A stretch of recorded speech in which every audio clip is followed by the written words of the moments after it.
You won't believe what just happened on my farm. It all started when the HOA, the Homeowners Association, decided to step in where they had no right. You see, I've never joined the HOA, and I thought that was my choice, but apparently, they didn't like that. One day, out of nowhere, I discovered they had towed all my farm animals. Yes, every single one. No warning, no notice, just gone. Chickens, goats, even the old mule vanished. I couldn't believe it. How could an HOA just take someone's animals like that? This isn't just a story about animals or rules. It's about standing up to power when it tries to bully you. I've always kept my farm simple, peaceful, and outside the HOA's reach. But this was crossing the line. The HOA's idea of community standards clearly didn't include respecting people's property or their way of life. The tension between me and the HOA had been simmering for a while. But nobody saw it blowing up like this. What makes it even crazier is that I wasn't about to let this go without a fight. Because sometimes, when people try to push you around, they don't expect you to have a few tricks up your sleeve. I had been quietly preparing for moments like this, but the HOA had no clue what was coming next. I'm about to show them that you can't just take what isn't yours without consequences. So, what exactly did I do after the HOA towed my animals? And how did I turn the tables on them? Stay with me, because you're about to hear the full story, one that's as wild as it sounds, and it's far from over. This is just the beginning, and trust me, the HOA didn't see this coming. For years, I've lived out here on my little farm, just minding my own business. It's not much, just a few acres with some animals that I've raised since I was a kid. Chickens for eggs, goats for milk, and a mule that's been with me through thick and thin.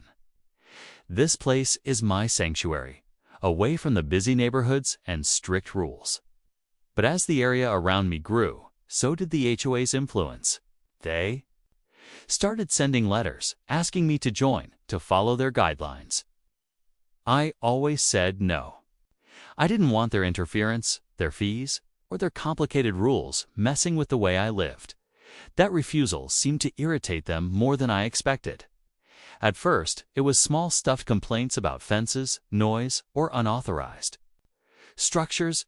I ignored it, thinking it was just typical HOA nagging. But then it escalated.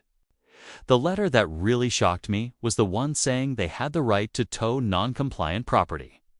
I had no idea that could mean my animals. I always thought towing applied only to cars or trailers, not living creatures.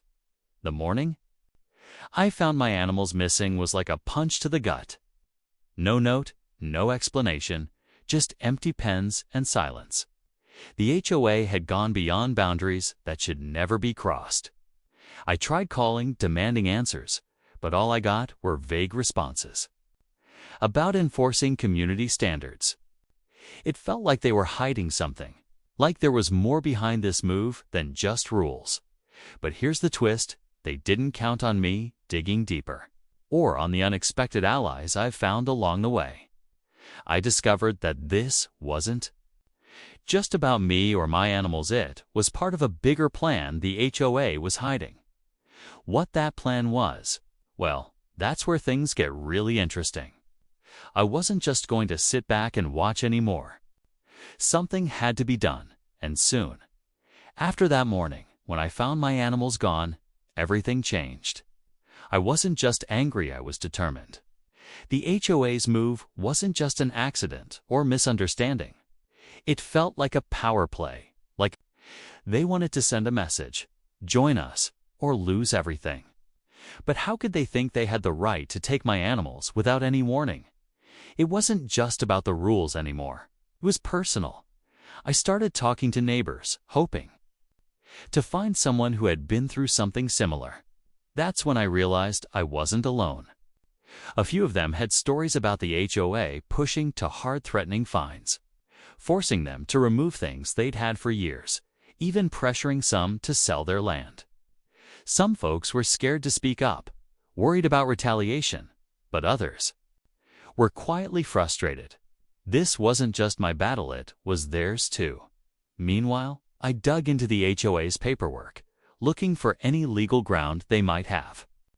There were some vague clauses about property standards, but nothing that clearly said they could tow livestock. If they tried to enforce this, it could open a big can of worms legally. But the HOA had lawyers, and they weren't afraid to use them. I knew this fight could get messy. On top of that, there was the emotional side. My animals were more than property. They were family. Without them, the farm felt empty, silent. I kept hearing their absence everywhere, the clucking of chickens, the soft bleats of goats. It fueled my resolve, but it also made things harder. Could I get them back? Would I have to give in to the HOA just to save what I'd worked so hard for? The tension was thick. The HOA was watching, neighbors were divided, and I was running out of time.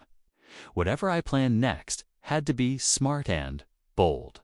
But they didn't know I'd already started working on a surprise that might just turn this whole situation upside down. What I do next could change everything, but only if I play my cards right. Days passed, and every moment felt heavier than the last. I could still picture my empty pens, the silence where my animals once were. The HOA wasn't backing down. They sent more letters, warnings piled up like a storm on the horizon. They hinted at fines, legal actions, even more aggressive measures if I didn't comply.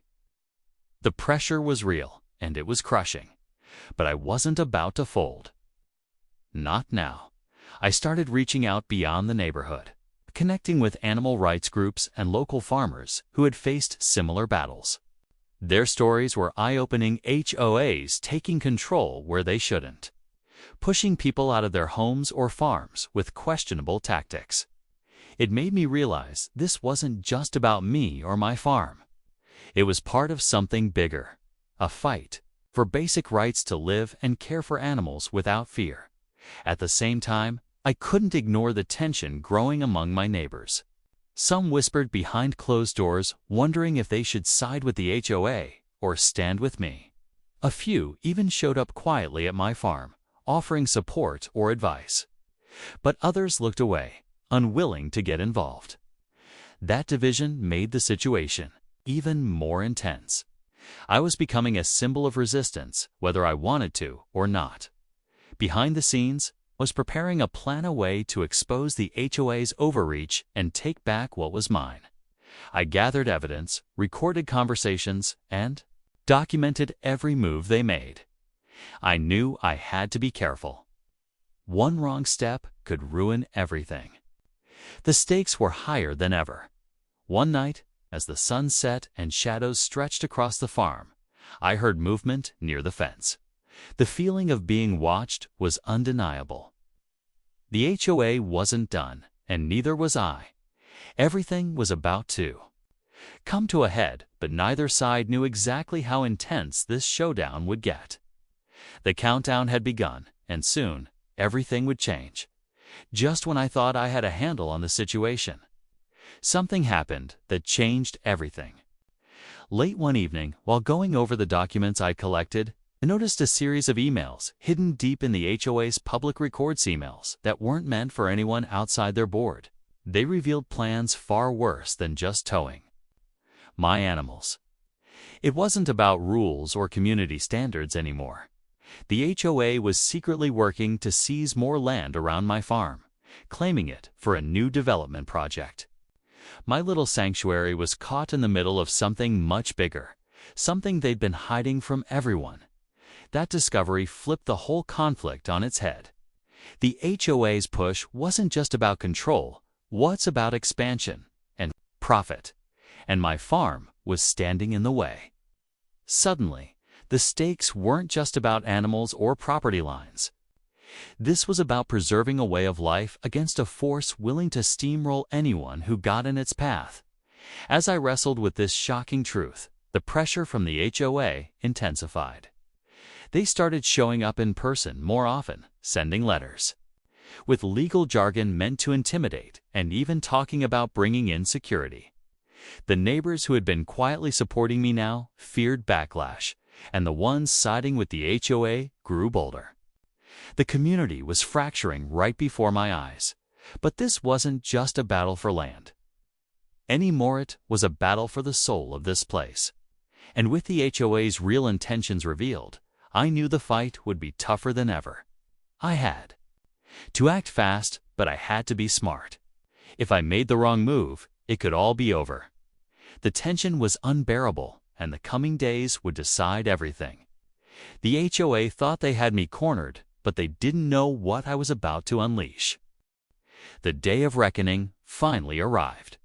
I stood at the edge of my farm, heart pounding, as a group of HOA representatives showed up with lawyers and local officials. They came ready to enforce their claims, to take more than just my animals this time. But I wasn't about to let that happen. Armed with the evidence, I had gathered the secret emails, the documented threats, and the support from neighbors who had finally found their courage to face them head-on. I presented everything in a public meeting, exposing the HOA's hidden agenda to seize land for development. The community, once divided, began to rally around me. People who had been silent started speaking out, and even some HOA members looked uncomfortable as the truth came to light. The local authorities, surprised by the evidence, agreed to pause any further action until a full investigation could take place. Just when it seemed like the fight was finally turning in my favor, an unexpected twist hit. The very animals the HOA had towed. They hadn't been taken to a distant lot or sold off, as I feared. Instead, they were being held by a local rescue organization, one that had secretly stepped in after witnessing the injustice. They had cared for my animals and were willing to return them, but only under certain conditions. This unexpected alliance gave me a new way to fight back, but also complicated things. The rescue group wanted guarantees that the animals would be safe, and that I'd comply with certain standards moving forward. It was a delicate balance between standing my ground and protecting what mattered most. In the end, the HOA's plan was stopped for now. My animals were back, the farm was intact, and a community that once feared speaking up had found its voice. But the battle left a clear message. When power tries to silence you, it only makes the fight louder. And as I looked out over my land, I knew this wasn't the last challenge. The story wasn't over. It had just taken a new turn. After the dust settled, life on the farm slowly began to return to normal. My animals were back home, safe and sound, and the fences stood as strong as ever.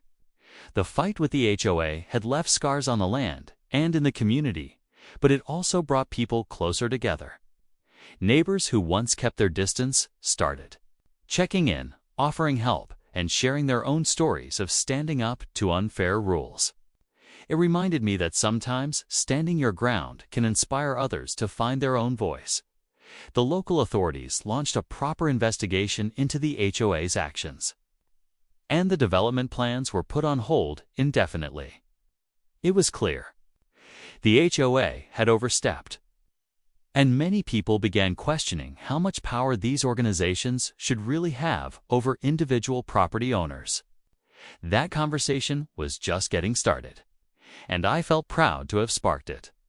The rescue group that cared for my animals became a new part of the story, a reminder that when things get tough, support can come from unexpected places. Their condition that I maintain certain care standards wasn't a limitation, but a promise to my animals and myself.